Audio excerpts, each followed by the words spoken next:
Hello, everyone. Today's topic is reality. So what's reality? How do we create reality? Where is it created?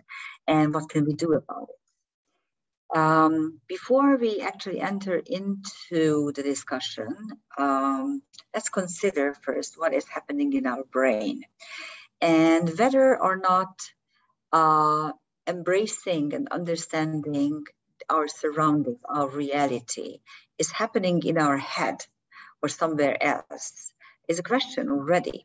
There is a hint, though, why we feel that everything is happening here. If you consider that we have 5 senses on the human body, okay, we have eyes, we have ears, we have the smell, we can taste, and then we can touch. And out of these 5 faculties, 4 are actually connected to our head, and only the 5th, touching, is separate. So that alone suggests that we probably use something here, that gray thing inside our skulls for thinking. Although there are many other hints that we may actually use something else that is outside our physical body. But it's a well-known fact how the human mind works, how human consciousness works. For centuries and actually for millennia after the Vela cataclysm, when the axis of the earth got tilted and we lost our paradise and we ended up in this world around us, and for millennia, for centuries, it was a dark and gloomy and terribly harsh environment, and life was terribly difficult and painful. And only in the 20th century, with modern commodities and with modern inventions, did it become a little bit more bearable. Okay, but even if you go back 100 years or even 1,000 years, you will find that it has been extremely difficult. Even today, it's difficult in many ways, but at least we do have running water, we have central heating, and we have cars, okay, and so we have toys by which our reality is getting better and more accessible and more understandable. Or is it? Well, that's the question. Let's see what's happening when we exercise our human faculties, our human senses. And this is because in the last 10,000 years, life has become so difficult and so dangerous, and so we needed to pay attention to what is happening in our surroundings. And this is how the brain is working, okay? As we are walking, as we are doing our stuff, as we are working, doing our everyday chore, information gets downloaded into our brain, into our system, so to speak, and we are using our senses, mainly sight and hearing. Those are the 2 main sensory perceptive tools by which we assess what is going on. And whatever comes in, 95 of it is simply dropped out immediately because our brain deems it as irrelevant, and only 5% is considered to be relevant. So those 5% come into our understanding, and then comes the second choice we have to make, and this is done by whether something is a tool for our survival, our well-being, our development, our progress, or is it an obstacle? Is it something that is preventing us from being happy or safe or whatever?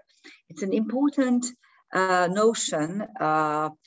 Liberals usually are very mad when we use labels for certain people and certain nations and certain things. So we prejudge certain things, but please understand that now we live in a relatively safe world, much safer than, let's say, 500 years ago, and in a relatively equal situation. So the difference between two people is not where they were born and what social status they were born into, at least in modern European and American democracies, but what he knows and what he does. It's getting out of hand in the United States because it's no longer equality.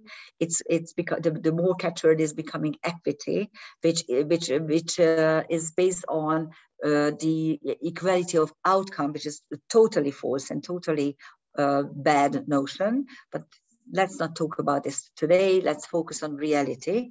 So whatever comes in, 95% is already dumbed out, and we don't deal with it at all.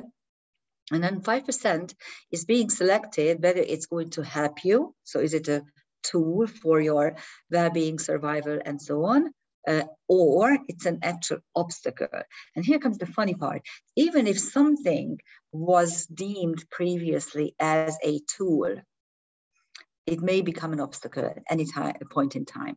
For instance, if you invite me into a nice restaurant and you are going to pay for my dinner, and we sit down, okay, then you are a tool for my well-being, right?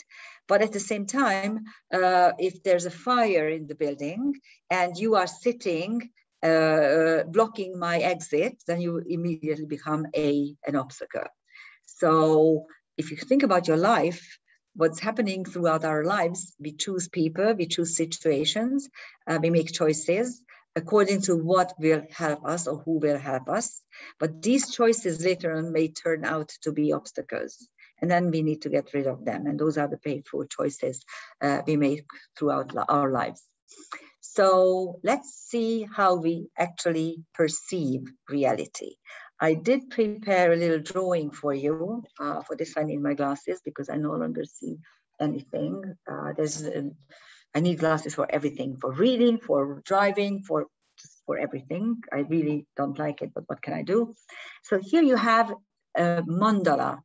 A mandala is a perfect circle, and the circle is a manifestation of infinity and also perfectness, and also something that is completeness, perfectness, a perfect world, so to speak.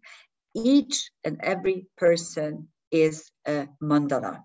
Okay, mandalas are considered to have healing properties as well. Sometimes you have Tibetan mandalas beautifully painted, and then you need to hang them in your bedroom, and then you will have sweet dreams, or you will recover of an illness, and so on. But this is your own self, symbolized by this circle, which is perfection, and it also symbolizes your own personal filter. Okay, you have a personal filter. This personal filter allows you to perceive the world as it is according to your needs. And this personal filter is brought together by your choices in this life, also your education, your upbringing, your parents' upbringing, your parents' choices, and all your ancestors' choices. And also, if you believe in reincarnation, then your previous lives kind of added to the picture. And so by this time, your personality has developed into a form that allows you to understand certain things in a certain way. So your personal filter is strengthened by your personal experience, and this personal experience leads to your personal knowledge, which leads to a personal certainty. And this is where the rub starts. This is where the problems start, because on the one hand, all successful people usually have this set of experiences that turn them into successful people, that made them successful in the spheres of life that they chose to be they chose to occupy. But at the same time, when you are really sure proof of what you do and what you believe in and how you perceive the world, you become rigid. So the biggest problem really is that the more conservative you are, the more rigid your belief system becomes. But at the same time, when you are very liberal, you open up and you allow certain things to filter into your psyche that are causing you harm. So there should be a balance. There should be a healthy balance between what are those sets of things that you believe in and which are the cornerstones of your personality. By the way, there are cornerstones of the birth chart as well. So this is another topic that I am thinking of showing to you. What are those cornerstones that can't be really changed, but in your personality as well. So let's say by mid-age, okay, you should really have certain cornerstones upon which your own personality is built. And then there are certain movable portions of your psyche where you allow new experience to come in.